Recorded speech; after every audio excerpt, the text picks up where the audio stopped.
know, most of you would know that our second son, Kyron, he's a pilot. And he was scheduled to go in, well, he would say the bush on Wednesday, but he postponed and he left on Friday morning. So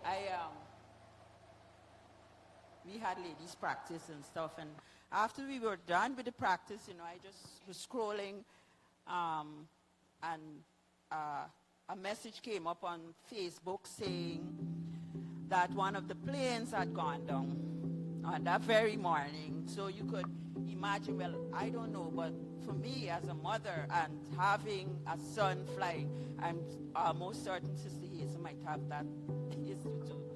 But I was so anxious and I was so scared because I didn't know which aircraft had gone down.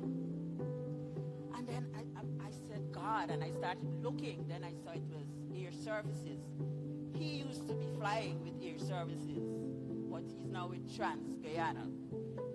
And then I started to look. I said, let me see the name. Then I realized they didn't have a name, but it was somebody from Nicaragua. I was so, well, I was scared, and then I was so relieved because Kyron should have been flying around that same time, going wherever the plane was heading. He was also flying.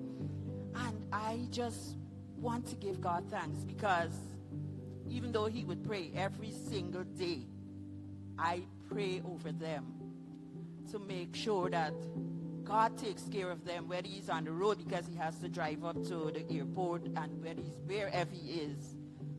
You know, I just pray and ask God to cover them, and I am so thankful today because